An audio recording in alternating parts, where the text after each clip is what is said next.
एक समय की बात है। किसी गांव में एक गुरु अपने शिष्यों के साथ आश्रम में रहते थे। उनके सभी शिष्य बारी बारी गांव में भिक्षा लेने जाते थे। एक दिन उनका एक शिष्य भोला भिक्षा लेने के लिए गांव में गया और घर घर भिक्षा की मांग करने लगा। गांव में उसने भिक्षा के लिए एक दरवाजा खटखटाया तो अंदर से बड़ी बड़ी दाढ़ी वाला एक तांत्रिक बाहर आया और बोला, कौन है जो मेरे दरवाजे पर किसी और का गुणगान कर रहा है। तभी भोला बोला, मेरे गुरुजी महाराज सर्व सामर्थ्य है। तब तांत्रिक बोला, इतना साहस मेरे दरवाजे पर आकर किसी और का गुणगान करता है। देखता हूँ कि कितना सामर्थ्य है तेरे गुरु का। जा, मैं तुझे श्राप देता हूँ, तू कल का उगता हुआ सूरज नहीं देख पाएगा, अर्थात तेरी मृत्यु हो जाएगी। शिष्य ने जब यह सुना तो वह देखता ही रह गया और आसपास के गांव वाले कहने लगे, इस तांत्रिक का दिया हुआ श्राप कभी व्यर्थ नहीं जाता। शिष्य बेचारा निराश होकर वापस आश्रम की ओर चल दिया। रास्ते भर वह सोचता रहा कि आज मेरा अंतिम दिन है, मेरा समय खत्म होने वाला है। वो जैसे ही आश्रम पहुंचा तो गुरुजी महाराज हंसते हुए बोले, ले आए भिक्षा। तो भोला बोला, गुरुदेव भिक्षा में मैं अपनी मौत ले आया हूँ। और उसने सारी घटना अपने गुरु को सुना दी और एक कोने में चुपचाप उदास बैठ गया। गुरुदेव बोले, चलो भोला भोजन कर ले। भोला बोला, गुरुदेव यहाँ मेरे प्राण सूख रहे हैं और आप भोजन करने की बात कर रहे हैं। तब गुरुदेव बोले, अरे भोला, अभी तो पूरी रात बाकी है, अभी से चिंता क्यों कर रहे हो। चलो ठीक है, जैसी तुम्हारी इच्छा। ऐसे कहकर गुरुदेव भोजन करने चले गए।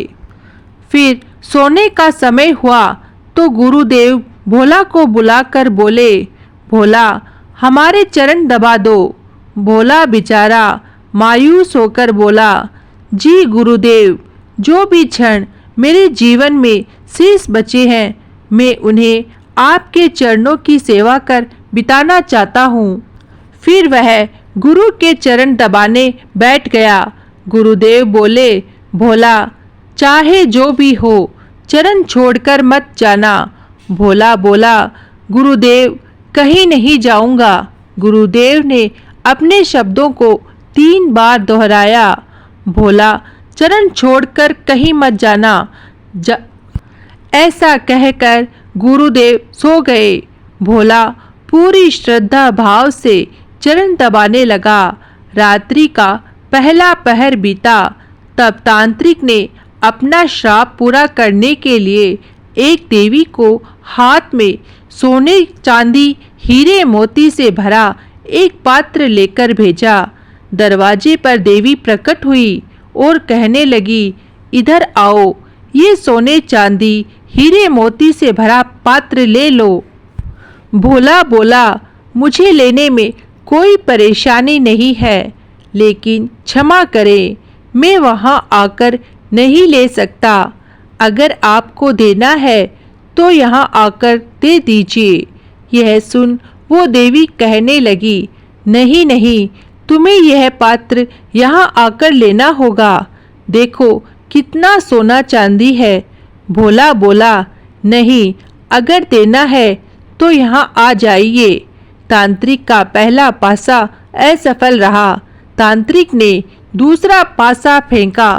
रात्रि का दूसरा पहर बीतने को था। भोला गुरु महाराज के चरण दबाने की सेवा कर रहा था। तांत्रिक ने इस बार भोला की माँ का रूप बनाकर भेजा। दरवाजे पर आवाज आई, बेटा तुम कैसे हो। भोला ने अपनी माँ को देखा तो सोचने लगा, अच्छा हुआ माँ के दर्शन हो गए। मरने से पहले माँ से भी मिल लेता हूँ। वह औरत जो माँ का रूप धर कर आई थी बोली, बेटा आ जाओ, मेरे गले से लग जाओ, बहुत दिन हुए तुमसे मिले हुए। भोला बोला, क्षमा करना माँ, लेकिन मैं वहाँ नहीं आ सकता क्योंकि अभी गुरु के चरणों की सेवा कर रहा हूँ। मुझे भी आपके गले लगना है, इसीलिए आप यहीं आ जाइए। फिर वह औरत वहाँ से चली गई।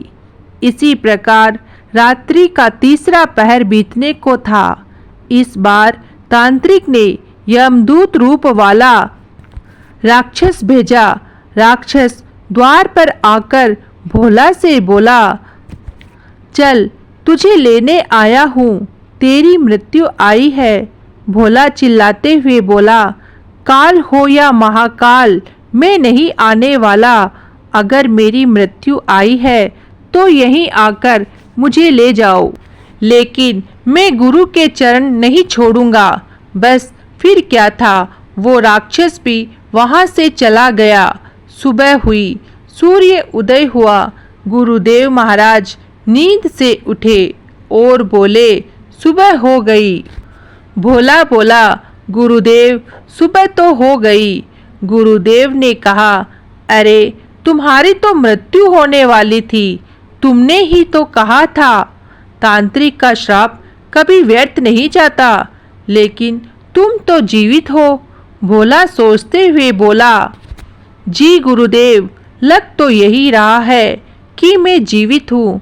फिर उसे सारी रात्रि वाली घटना समझ आ गई कि गुरुदेव ने क्यों कहा था कि जो भी हो चरण छोड़कर मत जाना। फिर भोला गुरुदेव के चरण पकड़कर रोने लगा और कहने लगा, जिसके सर पर गुरु का हाथ हो उसका काल भी कुछ नहीं कर सकता। गुरु की आज्ञा पर जो शिष्य चलता है उसे तो मौत भी आने से एक बार नहीं अनेक बार सोचती है। जय गुरुदेव।